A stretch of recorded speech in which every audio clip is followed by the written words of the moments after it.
Welcome to The Explainer. Every time a big company gets into trouble, you hear those two words, corporate governance. But what are we really talking about? Well, it all boils down to trust.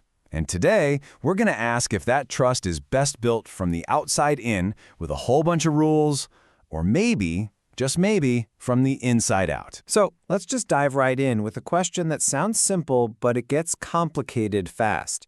Who is really in charge? You might think, oh, the CEO or the board, right? But what happens when their personal goals don't quite line up with the goals of the people who actually own the company, the shareholders? And that question right there, that brings us to the very heart of this thing, the billion-dollar trust problem. It's this fundamental conflict of interest that's kind of baked into the DNA of the modern corporation. Now, there's a name for this problem. It's called agency theory. But that's just a fancy way of saying something really simple. The people who are hired to run the company, the agents, might want very different things than the people who own the company, the principals. In this chart, wow, it lays out that conflict perfectly. Look, on one side, you've got the principals, the owners. Their goal is pretty straightforward, make the company worth more in the long run. But then, on the other side, you have the agents, the managers they've hired.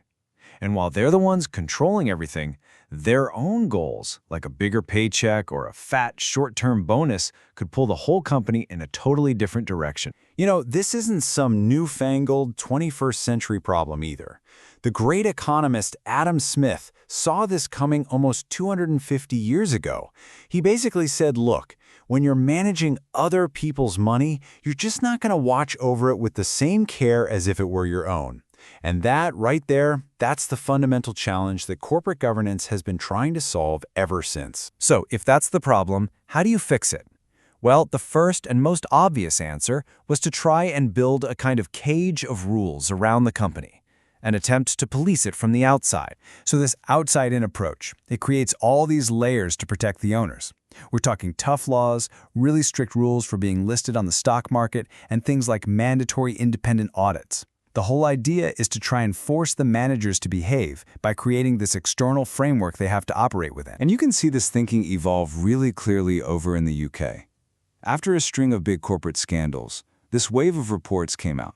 First came the Cadbury report, to try and make boards more accountable. Then came Greenbury, to go after crazy executive pay.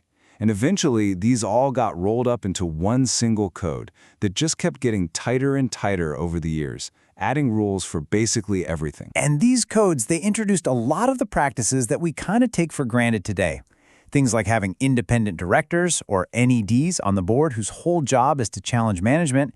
They also required special board committees for things like auditing and pay, and they demanded that companies be way more transparent. All of these were meant to be external checks on the power of the people running the show. Okay, but here's the twist. If all these external rules were the perfect fix, then why do we still see these massive, headline-grabbing corporate scandals happen? I can give you two perfect examples of why rules just aren't enough. Enron and WorldCom.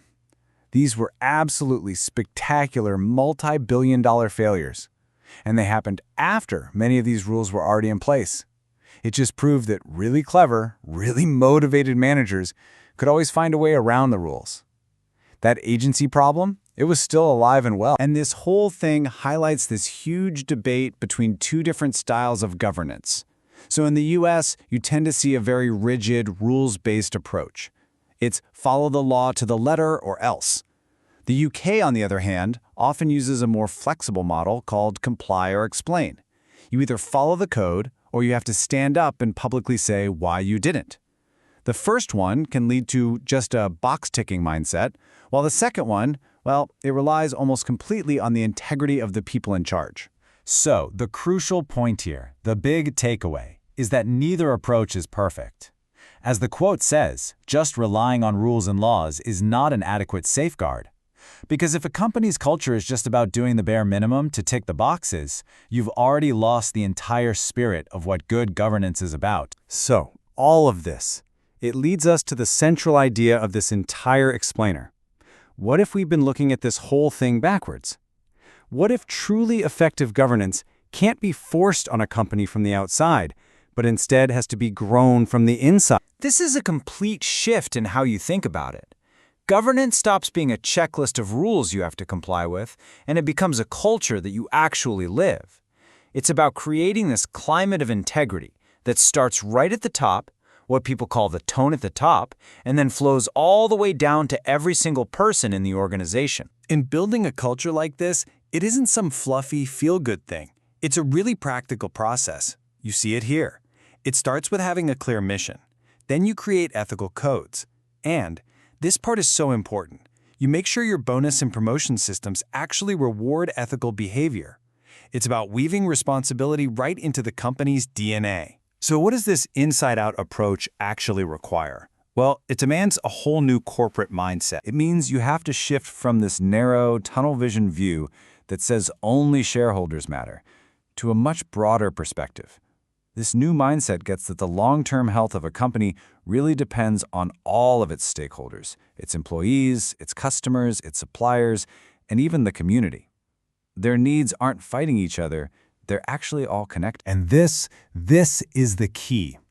In this model, good governance isn't a department. It's not a rule book sitting on a shelf. It's just part of the identity of the organization.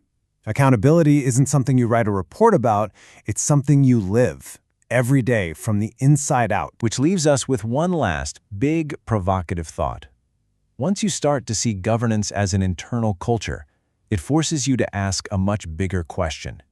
Is a company just a machine for making profit, or is it a community with a purpose? That's the core of corporate governance, explained.